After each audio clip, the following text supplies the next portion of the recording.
Eu sou José Colossono, sócio da Goldman. A Goldman é uma empresa que opera em três áreas: imobiliária, financeira e M&A. M&A, para quem não sabe, é fusão e aquisição. Dentro dessas três áreas, basicamente, a gente estrutura a operação, a gente faz consultoria e agora estamos operando seguros específicos para essas três áreas. Bom, falar um pouquinho do ambiente político, né? Estamos em época de eleição. Vamos começar pelo dólar, né? Dólar rompeu a barreira dos 4. Alguns grafistas falam que se o governo não intervir e eventualmente uma esquerda vier para o poder, coisa que a gente acha difícil, o dólar poderia bater até 5,20. Não vai acontecer. O que está acontecendo é o seguinte: para o especulador especular, ele precisa de um ambiente instável. E nada melhor do que um momento de eleição para haver especulação. Então, especulação é natural. O câmbio passou a barreira dos 4, está em 4,5, 4,10, 4,20, e o governo não está fazendo swap cambial. Por quê? Na verdade, o mercado e o governo estão se testando. Os especuladores estão vendo até onde eles podem ir sem o governo entrar, e o governo está vendo qual é a folga dos especuladores. É óbvio que se precisar, o governo vai intervir. Outra coisa que é muito importante, né, que os capitalíticos falam, né, que o câmbio vai explodir e que nem sei o quê. Quem fala isso aqui não entende economia. Um país que tem 380 bilhões em caixa, certo? Qualquer especulador não vai ser maluco de jogar contra, porque para jogar contra você tem que ter no mínimo o dobro desse montante em caixa para apostar contra o governo. Então, o assunto dólar esquece. Na verdade, o próprio mercado se ajusta. Os exportadores estão rindo de orelha a orelha, o povo de agrobusiness vai rachar a bucha, o povo de mineração vai rachar a bucha, ou seja, compre ações desses segmentos, porque aproveitando essa oportunidade de câmbio de 4, 4,5, 4,10, 4,20, o pessoal vai ganhar muito dinheiro, principalmente quem exporta. Então fica de olho nesse tipo de ação. Vamos falar um pouquinho do ambiente político. A vida é feita sempre entre ponto e contraponto. Depois de 14 anos de governo de esquerda, clepto, caviar e bolivariano, acabou essa fase. Ou seja, agora nós vamos viver o contraponto desse universo. Ou seja, pela lógica, o próximo presidente vai ser alguém de centro-direita. Dentro desse núcleo, eu separei basicamente 4 nomes. Nós temos Álvaro Dias, nós temos Alckmin, nós temos Amoedo e nós temos Bolsonaro. Álvaro Dias sem chance, certo? Partido pequeno, com a mensagem ainda não muito clara e muito centrada na pessoa física dele. Alckmin, um excelente nome, ótima tradição, só que Alckmin tem 2 problemas. Primeiro, a pecha de picolé de chuchu. A gente não sabe se o nome Alckmin move montanhas. E 2, por ele ter vindo da antiga política que se fazia no Brasil, o Alckmin ele é um nome um pouco exposto, né, para efeito de problemas de corrupção que possam aparecer durante a campanha. Então, em resumo, o Alckmin é uma candidatura que tem um pouco o telhado de vidro.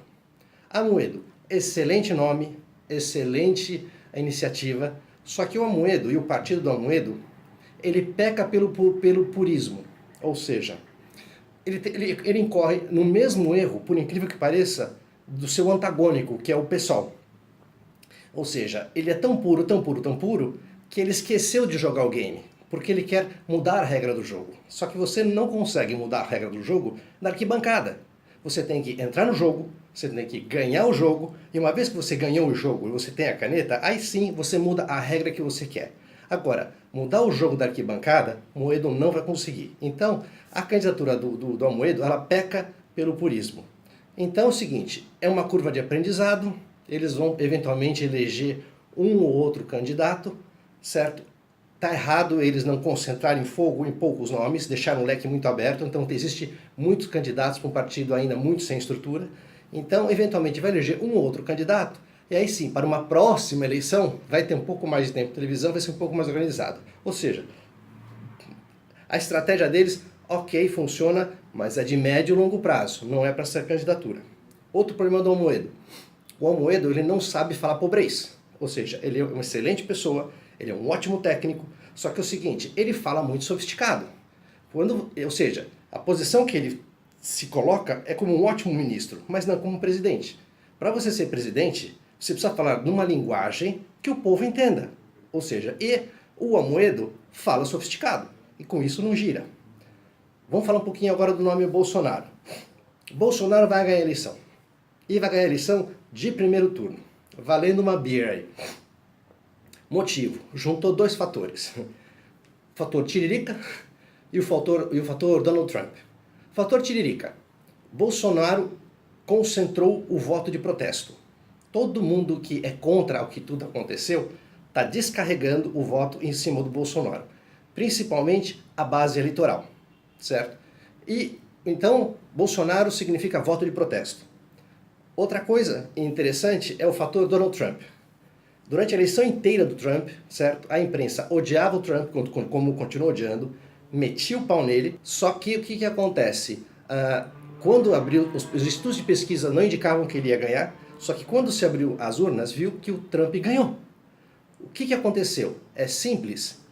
O eleitor do Trump era um eleitor enrustido que tinha vergonha de dizer que ia votar nele. Exatamente como está acontecendo com o Bolsonaro.